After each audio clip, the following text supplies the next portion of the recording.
법을 위반한 사람을 잡아갔어요. 그 잡혀간 사람이 아니 검찰총장도 보니까 국회 인사청문회법을 안 지키던데. 인사청문회법 제19조를 한번 보시면요. 위원회 구성과 운영, 인사청문회 절차 운영 등에 관해서 이 법에 규정한 사항을 제외하고는 국회법, 국정감사 및 조사에 관한 법률, 증언감정 등에 관한 법률을 준용한다. 이렇게 되어 있습니다. 그러면 여기에서 관련된 규정이 준용을 한다면은 그 인사청문회 국정감사법 제8조를 보시면 감사, 조사의 한계, 감사 또는 조사는 개인의 사생활을 침해하거나 계속 중인 재판, 수사 중인 사건의 소추에 관여할 목적으로 행사되어서는 아니 된다. 이것이 운영과 관련돼서 준용이 될 수밖에 없습니다. 그래서 지금까지 과거에 이 내용을 자료 제출과 가서 논란이 많았던 이유고 자료 제출이 일부 안 된 이유는 이와 같은 법 규정상의 적용에 어떤 그 여러 가지 문제가 있었기 때문에 이 부분에 관해서 이렇게 진행이 되었던 겁니다. 특히 본인이 아닌 가족에 대한 문제, 자녀에 대한 문제 이런 부분에 인사청문회에 있어서 그것이 정말로 언론에 특히 문제가 되거나 또는 무슨 그 과정 속에서 의혹이 제기된가 하는 특별한 경우가 아니라면 그냥 일반적으로 모든 가족과 관련된 모든 문제를 그대로 다 내라고 하는 부분에 대해서 지금까지 서로 양해가 있었던 부분이 있습니다. 또한 재판 또는 수사 중인 사건과 관련된 부분에 대한 자료를 요구할 때는 지금까지 준용 규정에 근거해서 지금까지 감사 청문 피의 대상 기관에서 이 부분에 대해서 자료를 제출하지 않은 부분이 있기 때문에 이 부분에 대한 해석이 문제가 있어서 지금까지 진행된 것이지 일방적으로 과거의 법사위나 다른 상임위에서도 법에 근거 없이 이것이 이루어진 게 아닙니다.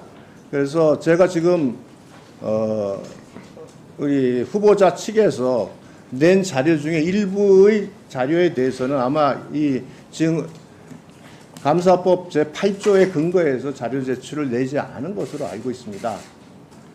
이게 준용이 되기 때문에 이 준용 규정을 가지고 해석을 한다면 이건 조정을 해가야 되는 것이지 일방적으로 이게 위법이다 단정할 사안은 아니라고 생각을 합니다. 자, 유상범 간사께서 국회 증언 인사청문회법, 국회 인사청문회법 19조 준용 규정을 말씀하셨습니다. 제가 정확하게 다시 읽어드리도록 하겠습니다.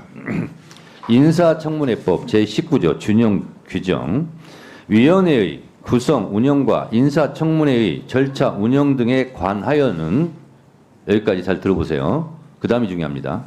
이 법에서 규정한 사항을 제외하고는, 이 법에서 규정한 사항을 제외하고는 국회법, 국정감사 및 조사에 관한 법률 등등을 준용한다. 이렇게 돼 있어요. 이 법에서 규정한 사항을 제외하고예요. 그리고 다른 법의 준용 규정을 따르는 거예요. 그러면 이 법에서 규정한 사항을 제외하고 했으니까 이 법에서 규정한 것은 지켜야 되는 거예요. 무슨 얘기 아시겠습니까? 그래서 제가 아까 읽어드린 인사청문회법 제16조를 얘기한 겁니다. 무슨 얘기 아시겠습니까? 유상범 간사님이 더 강조해서 말씀해 주셔서 감사합니다.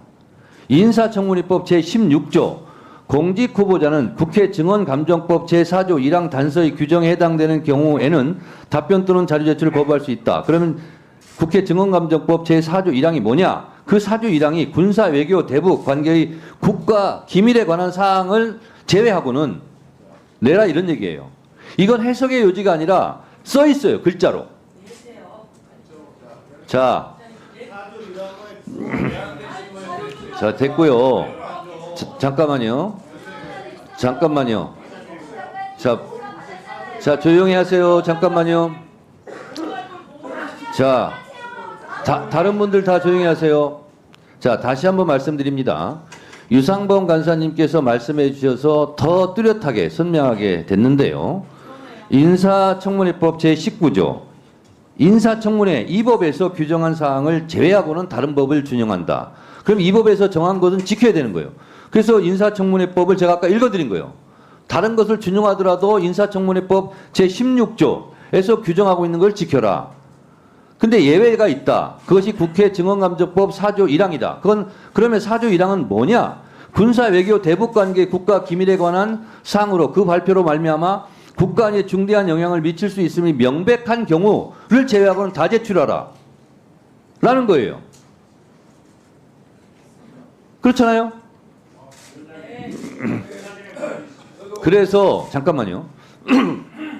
그래서 다른 후보자도 지켜야 되지만 특히 법을 다루는 검찰총장 후보자이기 때문에 이 법을 위반하면서까지 자료를 제출하지 않을 경우 만약에 검찰총장이 됐을 경우 법을 위반한 사람을 잡아갔어요.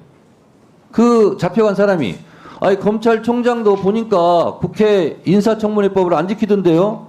검찰총장은 왜 안 지키면서 나한테는 지키라고 해요? 이러면 할 말이 없잖아요. 그래서 법 준수에 모범을 보여야 돼요. 그렇지 않으면 검찰총장으로서 직무를 수행하기가 상당히 어려워집니다. 왜? 본인은 검찰총장 출발, 인사청문회 때 인사청문회법부터 안 지켰기 때문에. 후보자 어떻게 생각하십니까? 제가 제출할 수 있는 자료에 대해서 또 추가적으로 검토를 해보겠다는 말씀을 드리겠습니다. 자, 추가적으로 제출할 자료를 검토하지 말고요. 이것만은 못 제출하겠다 하는 게 있습니까? 한번 지금 말씀하신 내용들을 한번 살펴봐야 될 것 같습니다. 아니, 예. 그렇게 하지 마시고요. 예. 지금 32%를 미제출한 게 아니라 32%만 제출했어요. 10건 중에 3건만 지금 제출했거든요. 7건은 제출 안 한 거예요. 그러면서 무슨 인사검증을 철저히 해주시고 존경하는 정청래 위원장님께 감사드리고 철저하게 물어주시고 성실하게 답변하고 그런 인사말을 어떻게 할 수 있어요? 위원장님, 제가 32%만 제출한 게 아니고 제가 한번 확인을 해봤더니 자, 그래서 양 간사간 지금 협의를 해주시고 자료를 이렇게 미제출을 70% 정도를 미제출한 했을 때 우리 인사청문위원들이 어떻게 청문회를 하겠습니까? 청문회를 하기가 어렵습니다. 그래서 잠시 양쪽 간사 간에 협의를 하시고 언제까지 지금 간사들은요. 민주당 간사님은 민주당 의원들이 요구한 자료 중에 요것만은 꼭 받아야 되겠다. 그리고 국민의힘 유상범 간사님께서는 요 정도는 꼭 받아야 되겠다는 것을 합의해 주시고 그거를 오전 중에 제출한 조건으로 인사청문회를 실시하도록 하겠습니다.